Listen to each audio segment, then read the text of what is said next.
अभी फ़िलहाल CMO office के बाहर मौजूद हूँ, जहाँ पर मैं दिखाना चाहूँगा कि मेरी दाईं तरफ है वो आशा वर्कर यहाँ पर धरने पर बैठी है और उनके बिल्कुल सामने यहाँ पर स्वास्थ्य कर्मचारी जिन्होंने कोरोना के अंदर अपनी भरपूर भूमिका निभाई थी वो मौजूद है। और अभी की मैं बात करूँ तो इनके धरने को चलते हुए आज पूरे 3 दिन हो गए हैं। इनकी तरफ से भी ज्ञापन आया था कि 3 दिनों तक ये धरना प्रदर्शन करेंगे। अगर 3 दिनों तक इनकी मांगे हैं वो मानी नहीं गई तब ये अपने धरने को आगे लगातार जारी रखेंगे। और आज तीसरा दिन है तो इनसे जानते हैं और पूछते हैं कि क्या इनकी मांगे है पूरी हुई है या फिर सरकार ने इनकी जो मांगों है उनके ऊपर संज्ञान लिया है।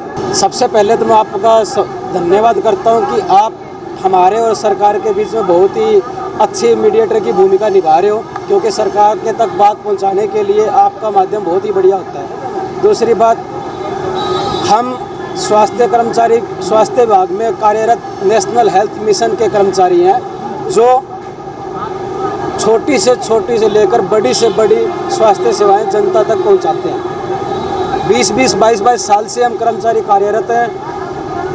पहले हम नाम मात्र सैलरी पे काम करते थे। 2018 में सरकार ने हमें सेवा नियम का लाभ दिया था, जिसमें हमें महंगाई भत्ता, मेडिकल अलाउंस और बेसिक सैलरी डिसाइड की थी। उसके बाद भी हम सरकार से 7th पे की डिमांड कर रहे थे, क्योंकि हरियाणा में 2016 से 7वां वेतन लागू है और हमें 6ठे वेतन पे रखा गया है 2018 में। तो हमारी डिमांड थी कि हमें 7वां वेतन दिया जाए और हमें जॉब सिक्योरिटी दी जाए। इसके लिए हमने 11 मई को सिविल सर्जन के माध्यम से मुख्यमंत्री हरियाणा सरकार को ज्ञापन दिया था। 17 मई को हमने सभी MLAs के माध्यम से ज्ञापन दिया था और 9 जून को एक दिन की सांकेतिक हड़ताल की थी।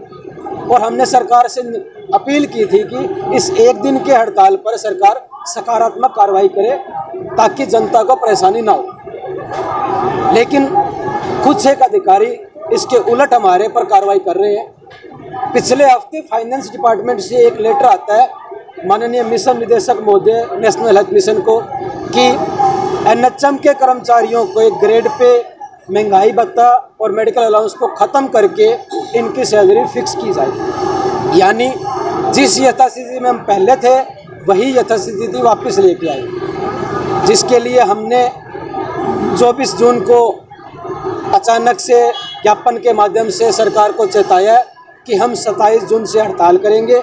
तब तक आपके पास समय है, आप अधिकारियों के साथ बैठक करें और उन अधिकारियों पे कार्रवाई करें जो तुगलकी फरमान जारी कर रहे हैं कर्मचारियों को भड़काने के लिए। लेकिन अभी तक कोई पहल नहीं हुई है। हम 27 जून से हड़ताल पे हैं। आज हमारी हड़ताल को तीसरा दिन है।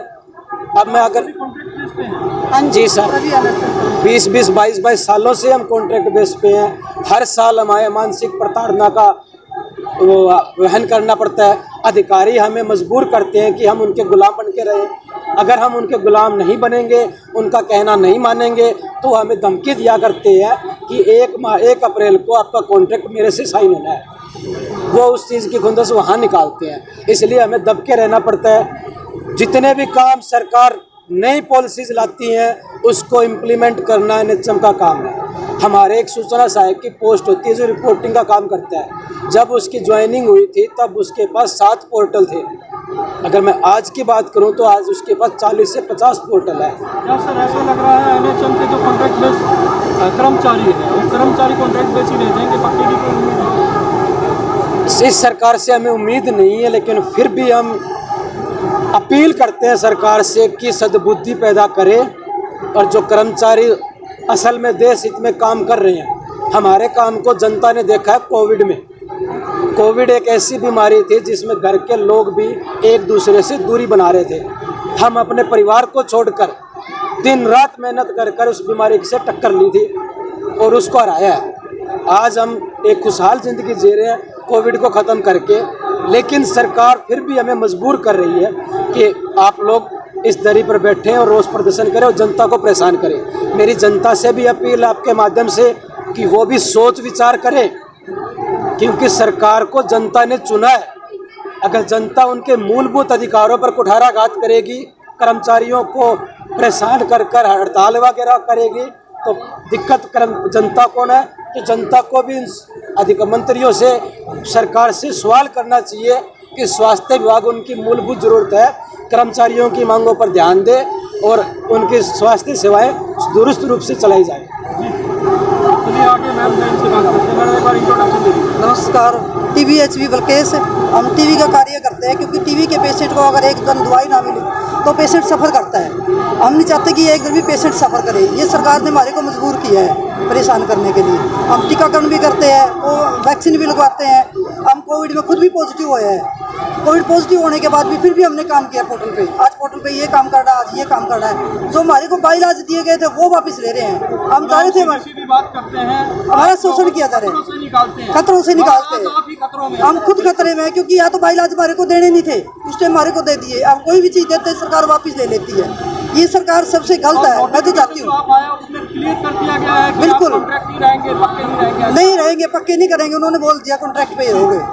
अगर एक आदमी का अत्याचार करोगे एक आदमी पे, वो कब तक सहन करेगा? हम पिछले 20 क्या समझ रहे हैं, सरकार आपके साथ आनाकानी करती है, कहीं ना कहीं कम्युनिकेशन गैप दोनों चीज़ें करती है, आनाकानी करती है, नाइंसाफी भी करती है। मैं आपके माध्यम से यही कहती हूँ, अगर सरकार समझ जाए तभी बढ़िया है, क्योंकि आप ही हमारे लिए माध्यम हो सरकार तक बात पहुँचाने का। हम नहीं चाहते धरना, कोई नहीं करना चाहता। हम भी नहीं चाहते हमारे मरीज डिस्टर्ब हो, बच्चे डिस्टर्ब हो, जिसको वैक्सीन लग रही है, कोई भी काम सफर हो, कोई नहीं चाहता। हम तो मजाक में यहाँ नहीं बैठे हैं, कोई कुछ नहीं है यहाँ बैठ के, लेकिन सरकार ने हमारे को मजबूर किया है यहाँ बैठने के लिए। अगर हमारे बाइलाज वापस ले लिए, सैलरी फिक्स कैसे करेंगे? कोई किसी पोस्ट पे है, कोई किसी पोस्ट पे है। क्या हम 8,000 रुपये के लिए काम करेंगे? हम 8,000 से शुरुआत हुई थी हमारी। बाइलाज के बाद हमारी थोड़ी सी गाँव पे पहुंच गए हैं 20-20 साल में। हमारी 20-25 हज़ार रुपये सैलरी है। अगर हम इतना प्राइवेट में भी काम करते, इससे पहले हम प्राइवेट में काम करते, इससे ज़्यादा सैलरी हमारी प्राइवेट में थी। हम यहाँ लोगों की सेवा करने के लिए, ताकि हम लोगों की सेवा भी करें। पूरी NHM में ये लागू हो गया। सभी कर्मचारी जितने भी है, एम्बुलेंस वाले हैं, ANM, स्टाफ नर्स है, जितने भी कर्मचारी है, वो सभी अत्याचार के प्रति सब प्रदर्शन कर रहे हैं। हम नहीं चाहते कि ये प्रदर्शन करें, सरकार चाहती है प्रदर्शन करवाए। आगे की प्रक्रिया क्या रहेगी? बताया जा रहा है 3रा दिन है आपका, और भैया को आप बिल्कुल नकारात्मक बता रहे हैं। बिल्कुल। मतलब आगे की क्या होगा आपकी प्रक्रिया? आगे तो ये चलता रहेगा। अगर नहीं सरकार मानेगी तो या इधर जाएंगे या उधर जाएंगे। देखो हम अब बाजी पलट चुकी है, अब हम पीछे तो हटने वाले नहीं है। आर पार की लड़ाई, उसके लिए तैयार हमें। आर पार की लड़ाई के लिए बिल्कुल। पिछले भी हमारे 1 महीने की सैलरी काट दी गई थी, हम नहीं उठे थे, लेकिन अब भी हम नहीं उठेंगे। हमारी सैलरी काटे, कुछ भी करे, लेकिन कोई भी इंसान अत्याचार कब तक सहेगा? अगर 20 साल तक कोई इंसान पे अत्याचार करेगा तो अत्याचार नहीं सहेगा। चाहे सरकार के खिलाफ है, चाहे किसी के खिलाफ है, आम आदमी के खिलाफ भी है। अत्याचार सहना भी पाप है, वो पाप हम नहीं सहेंगे। Thank you.